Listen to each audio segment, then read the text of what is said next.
Saudara-saudariku yang terkasih, salam damai sejahtera, horas berkah dalam. Kita berjumpa dalam belajar Alkitab sambil merenung. Tema kita kali ini, dewa-dewa telah turun ke tengah-tengah kita dalam rupa manusia. Nah, ini kisahnya mengenai Paulus dan Barnabas karena berhasil menyembuhkan orang lalu dianggap sebagai dewa-dewa. Ya, dewa Hermes dan dewa Zeus. Baik saudara-saudari yang terkasih, jangan lupa untuk subscribe, bagikan kepada teman-teman di grup-grup yang saudara ikuti, dan jangan lupa like serta nyalakan loncengnya. Ya, bahan dari Kisah Para Rasul 14 ayat 5 sampai 18. Maka mulailah orang-orang yang tidak mengenal Allah dan orang-orang Yahudi bersama-sama dengan pemimpin-pemimpin mereka menimbulkan suatu gerakan untuk menyiksa dan melempari kedua rasul itu dengan batu. Ya, yang dimaksud dengan kedua rasul yaitu Paulus dan Barnabas. Ya, ini orang Yahudi dengan pemimpin. Jadi ini memang semacam apa ya, terorganisir ya saudara-saudari untuk merencanakan melempari para rasul ini dengan batu. Ya, bagaimana mungkin ini orang Yahudi bersama dengan pemimpin mereka menyiksa. Kita tahu dan bisa merenungkan ya bagaimana perjuangan kedua rasul ini dari satu ke kota yang lain mewartakan Injil, mewartakan hal yang benar dan baik, tetapi sambutan orang-orang, bahkan para pemimpin setempat, yaitu pemimpin agama, melempari dengan batu. Ya, itu terjadi sampai zaman ini. Ketika pewartaan Injil disampaikan, orang mulai melempari dengan batu, dengan kata-kata kotor, dengan hujatan. Setelah rasul-rasul itu mengetahuinya, menyingkirlah mereka ke kota-kota di Likaonia, yaitu Listra dan Derbe dan daerah sekitarnya. Di situ mereka memberitakan Injil. Ya sudahlah, daripada harus tetap tinggal di situ dengan masalah nanti juga dilempari batu, mereka masih memerlukan hidup untuk mewartakan Injil ke daerah lain yang mungkin akan menerima pewartaan ini. Akhirnya pergilah mereka ke Listra dan Derbe. Di Listra ada seorang yang duduk saja karena lemah kakinya dan lumpuh sejak ia dilahirkan dan belum pernah dapat berjalan. Ya, ini boleh dikatakan ya ini orang lumpuh sejak lahir ya di Listra ini. Ia duduk mendengarkan ketika Paulus berbicara, mungkin seperti dalam gambar ini. Paulus menatap dia dan melihat bahwa ia beriman dan dapat disembuhkan. Nah, sekarang malah di kota Listra ini ditemukan ya seorang yang percaya kepada Kristus, tetapi dia ini orangnya lumpuh sejak lahir, lemah kakinya dan lumpuh.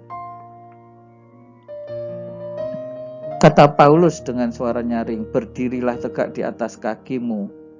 Ya, karena apa? Paulus melihat, menatap orang itu punya iman, dan nyatanya orang itu melonjak berdiri lalu berjalan kian kemari. Wah, ini kan peristiwa yang luar biasa saudara-saudariku yang terkasih.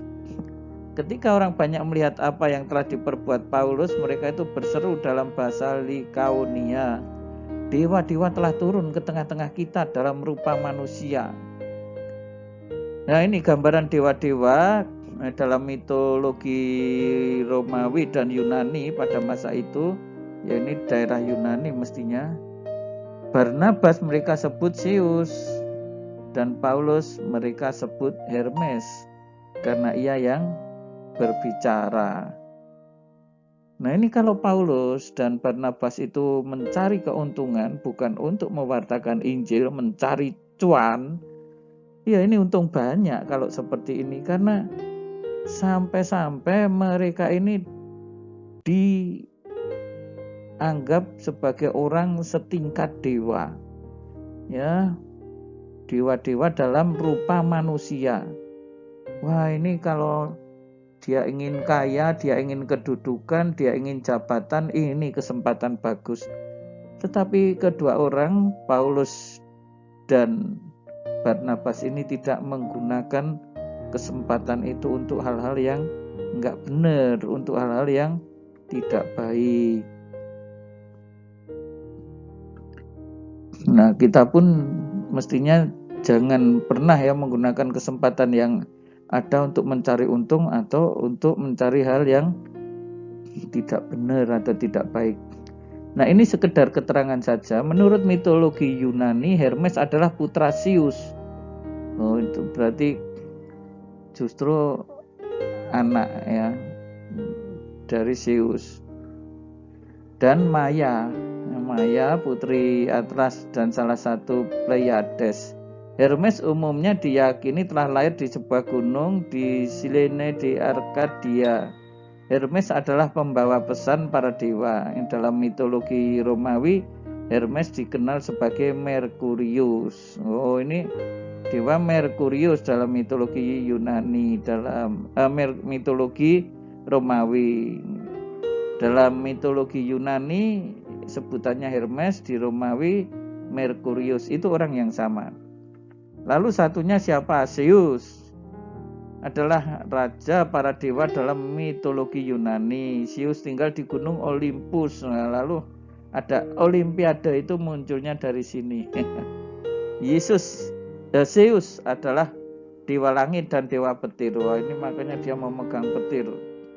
Ya, petir ada di langit ya, ngeri. Simbolnya adalah petir, elang, banteng, pohon ek.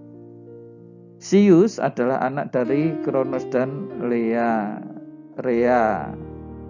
Zeus memiliki banyak anak. Anak-anaknya antara lain Athena, ini nama kota di Yunani ya sekarang.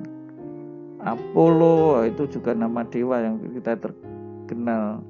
Artemis, Hermes, nah itu tadi yang menjadi sebutan antara kedua rasul yang mewartakan Injil. Ini berbagai macam yang lain, Ares, Hebe, Persephone, Dionysos, Perseus, Herakles. Herakles cukup terkenal ya saudara-saudari. Helene, Minos dan Mause. Ya ini tidak penting ya, tetapi sekedar untuk menjadi gambaran bagi kita bagaimana Barnabas dan Paulus hanyalah seorang manusia tetapi sampai dihargai sampai ke tingkat dewa. Ini kan luar biasa. Datanglah imam dewa Zeus. Ada imam ya, di setiap agama biasanya ada imam ya, atau yang mempersembahkan kurban-kurban. Datanglah imam dewa Zeus yang kuilnya terletak di luar kota, membawa lembu jantan dan karangan bunga ke pintu gerbang kota. Wah, kalau ini malah lembunya yang diberi karangan. Ini bukan dari persembahan mitologi itu ya, tetapi ini hanya sekedar gambar ilustrasi saja. Ya, orang-orang datang untuk apa? Mempersembahkan korban bersama-sama dengan orang banyak kepada para rasul. Cobalah saudara-saudari, lumayan ya hasilnya sebenarnya kalau mau mencari untung sendiri. Lah mau persembahkan korban-korban kok, saya yakin Paulus dan Barnabas kalau minta apa saja akan dituruti oleh mereka ini. Ya, untunglah Paulus tetap fokus, Barnabas tetap fokus dalam pewartaan Injil. Ya, jadi jangan dikira dalam pewartaan Injil ini tidak ada godaan. Ini kalau ada kesempatan seperti ini ya, godaan untuk memperkaya diri. Wah, apalagi mencari maaf ya, mencari wanita-wanita itu mencari kesempatan, kekayaan, tahta, dan seterusnya akan sangat mudah diperoleh Paulus dan Barnabas. Tetapi Paulus dan Barnabas tetap dalam pewartaan Injil dan tidak melakukan hal itu. Mendengar itu, Barnabas dan Paulus mengoyakkan pakaian mereka. Malah Barnabas dan Paulus itu menjadi sedih loh, bukan memanfaatkan kesempatan. Nah, saudara-saudari, kita mestinya itu kalau kita misalnya berdoa lalu saudara-saudari dianggap sebagai wah sang penyembuh, sang dewa baru datang, jangan bangga. Harusnya seperti Barnabas dan Paulus, mengoyakkan pakaian ini tanda berkabung. Karena apa? Sebenarnya yang melakukan penyembuhan itu adalah Tuhan sendiri, ya. Tadi yang menyembuhkan orang lumpuh itu Tuhan. Lalu Paulus dan Barnabas berseru, "Hai kamu sekalian, mengapa kamu berbuat demikian?" Paulus tidak suka diberi persembahan seperti itu. Barnabas tidak berkenan. Kami adalah manusia biasa seperti kamu. Jadi ada kesadaran pada mereka bahwa kami ini bukan siapa-siapa di hadapan Yesus Kristus, apalagi, ya kan? Kami ada di sini untuk memberitakan Injil. Mantap sekali ya saudara-saudariku. Ya, mereka datang hanya untuk mewartakan Injil supaya apa? Kamu meninggalkan perbuatan sia-sia ini dan berbalik kepada Allah yang hidup. Nah, termasuk perbuatan sia-sia adalah memberi persembahan kepada dewa-dewa itu.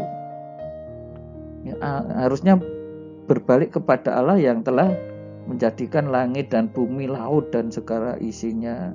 Nah, ini saudara-saudari yang terkasih, dalam zaman yang lampau Allah membiarkan semua bangsa menuruti jalannya masing-masing. Ya, dulu memang dibiarkan, tetapi ia bukan tidak menyatakan dirinya dengan berbagai kebajikan. Nah, zaman dulu pun Allah sudah menyatakan dirinya dengan menurunkan hujan dari langit, memberikan musim-musim yang subur bagi kamu, memuaskan hatimu dengan makanan dan kegembiraan. Coba, Allah yang begitu baik seperti itu, itulah yang diwartakan oleh Paulus dan Barnabas. Rasul-rasul berkata demikian, namun hampir-hampir tidak dapat mencegah orang banyak mempersembahkan kurban kepada mereka. Wah, ini luar biasa saudara-saudari yang terkasih. Kesempatan besar bagi Paulus dan Barnabas untuk memperoleh apa saja yang mereka inginkan. Orang-orang bahkan tidak bisa dicegah mempersembahkan kurban kepada mereka, enggak tanggung-tanggung. Benar-benar dianggap dewa karena mempersembahkan kurban. Luar biasa ini gambarannya, sedang mempersembahkan kurban, tetapi ini gambar umum ya, bukan yang dimaksud kepada Paulus, tapi mungkin Paulus dianggap dewa lalu persembahannya seperti ini, ada kurban bakaran, ada mungkin yang diminta mereka ini akan dikabulkan semuanya, dan mereka mungkin akan menjadi penguasa. Nah, saudara-saudariku yang terkasih, ternyata Paulus dan Barnabas sekali lagi tidak menggunakan kesempatan itu untuk keuntungan mereka. Kita bisa belajar dari mereka ya, khususnya kalau kita memang ingin mewartakan Injil, kalau kita ingin memuliakan Tuhan, kalau kita ingin agar orang semakin percaya kepada Allah. Apa yang dilakukan oleh Paulus dan Barnabas ini sungguh luar biasa. Kita mohon semoga kita pun mampu untuk menjadi pewarta-pewarta Injil dengan tulus hati. Tuhan Yesus memberkati. Berkah dalam. Jangan lupa untuk subscribe, nyalakan loncengnya, berikan tanda like, dan sebarkan kepada saudara-saudari kita, sekaligus saudara ikut mewartakan Injil. Saudara-saudari sekalian, pekerjaan saudara, keluarga saudara dinaungi, dibimbing, dan diberkati oleh Allah yang Maha Kuasa, Bapa dan Putera dan Roh Kudus. Amin.